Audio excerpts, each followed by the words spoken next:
Welcome students to the second part of compound adjectives. In the last session on compound adjectives, we learned about their basics. When is a hyphen used? And formation of compound adjectives. If you haven't watched that video, tap on the I button to watch that part. Compound adjectives with number. Now look at some common ways of forming compound adjectives with number. Example, he has a daughter who is 3 years old. He has a 3-year-old daughter. There was a delay of 10 seconds. There was a 10-second delay. Here's a reminder that we do not add s to the number for plural.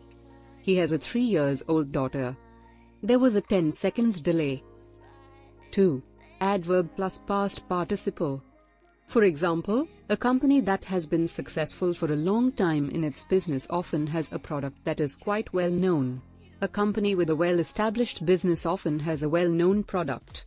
Like many English words, one word can have many meanings, as an adverb in this example will mean fully or widely. Next, adverb plus adjective.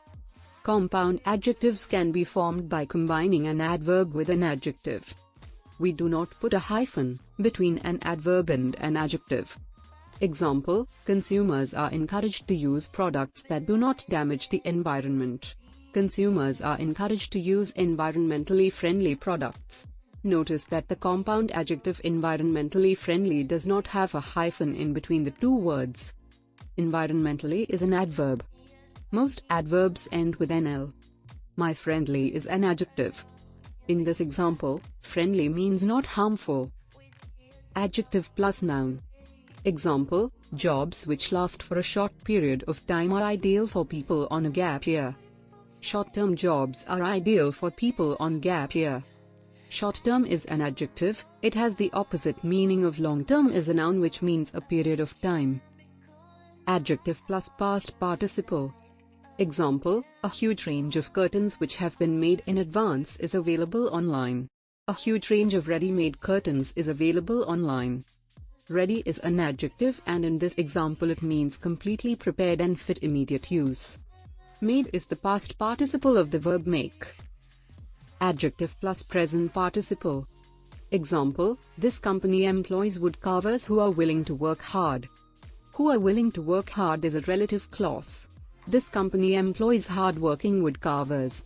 Hard is an adjective and in this example hard means having or showing great effort. Working is a present participle of the verb work. Noun plus adjective. Example, it is a country that has extensive deposits of mineral ores. It is a mineral-rich country. A mineral is a noun, and gold and diamond are minerals. In short, it is a mineral-rich country. Noun plus present participle. She had prepared a dish that made my mouth water. She had prepared a mouth-watering dish. The mouth is the noun, and watering is the present participle. The compound adjective mouth-watering comes before the noun dish. Therefore, a hyphen is used. Noun plus past participle. Some countries have trains which are powered by winds. Which are powered by winds is a relative clause. Some countries have wind-powered trains. Wind is a noun and powered is a past participle. This is it about compound adjectives. I hope you enjoyed both sessions and learned something new about adjectives. Thanks for watching. Please like, share, comment, and hit the bell button to subscribe to our channel.